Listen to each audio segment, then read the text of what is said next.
Praise the lord. దేవునికి మహిమ కలుగునుగాక. ప్రతిరోజు క్రమం తప్పక వాగ్దానాన్ని వీక్షిస్తున్న ప్రతి ఒక్కరికి యేసయ్య నామంలో శుభవందనములు. సబ్స్క్రైబ్ చేసుకొని అనేక మందికి షేర్ చేసి దేవుని మాటల ద్వారా బలపరచండి. ఈ దినమునకై ఏర్పాటు చేయబడిన దేవుని వాగ్దానము మత్తయి సువార్త 7వ అధ్యాయము 21వ వచనము.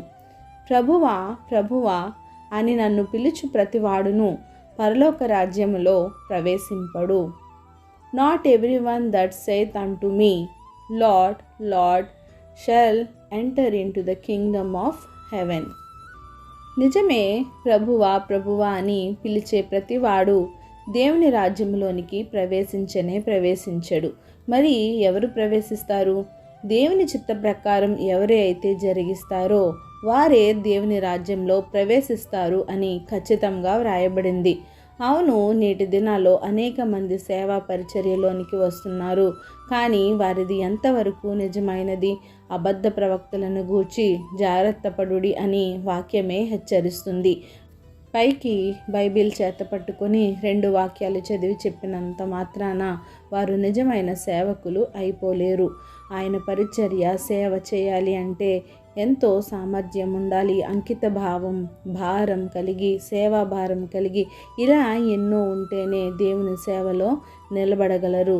క్రూరమైన తోడేళ్ళు గొర్రెల చర్మం వేసుకొని వస్తే సాధువులా మాట్లాడినంత మాత్రాన సరిపోదు.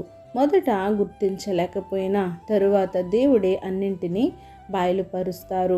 ఒక చెట్టు ఉందనుకోండి, ఆ చెట్టు యొక్క ఫలములను బట్టే ఆ చెట్టు ఎటువంటిదో మనం చెప్పగలము. ముండ్ల పొదలలో ద్రాక్ష పండ్లు అయినను, పల్లేరు చెట్లకు అంజూరపు పండ్లు అయినను కోయుదుమా? లేదే. ప్రతి మంచి చెట్టు మంచి ఫలములను ఫలించును, పనికి మాలిన చెట్టు కాని ఫలములను ఫలించును.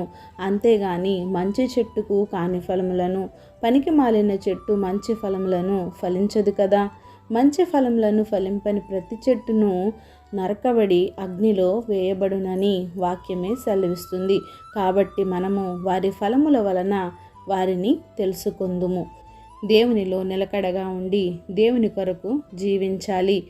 ఇబ్బందుల్లో, కష్టాల్లో, శ్రమల్లో దేవుని విడిచిపెట్టకుండా దేవుని కొరకై బ్రతకాలి. ఎవరైతే తన ఇల్లును బండ మీద కట్టుకొని స్థిరత్వం పొందుకొని జీవిస్తారో వారే నిజమైన నిత్యరాజ్య వారసులు.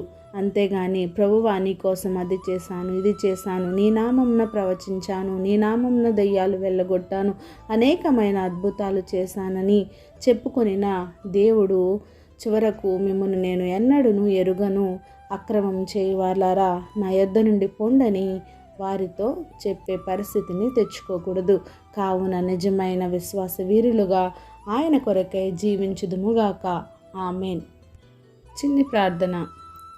అత్యంత కృప, ప్రేమ, కనికరం కలిగిన మా ప్రియ పరలోకపు తండ్రి, మీరిచ్చిన వాగ్దానమునకే వందనాలు దేవా.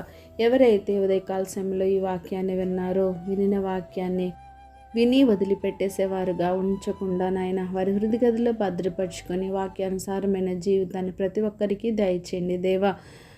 ప్రార్థన అవసరం కోరిన ప్రతి ఒక్క బిడ్డని సమయంలో జ్ఞాపకం చేసుకోండి. స్వరూప గారి మరి 2 కుమారులు బట్టి నీకు వందనాలు తండ్రి. వారికి మంచి భవిష్యత్తును దయచేయండి. చక్రవర్తి గారి ఉద్యోగం అప్పుల విషయంలో గొప్పగాను సహాయమును వారికి అందించండి. జగదీష్ గారి పోలీస్ ప్రాబ్లమ్స్ నుంచి బిడ్డని విడిపించండి. రాజేంద్ర గారికి ఉన్న ప్రతి ఒక్క అప్పుల సమస్యను, ఆర్థిక ఇబ్బందుల నుంచి వారిని విడిపించండి. రవీంద్రనాథ్ గారికి మంచి హెల్త్ను దయచేయండి. మరియమ్మ గారికి ఉన్న కిడ్నీ ప్రాబ్లం నుంచి ఆ బిడ్డను విడిపించండి.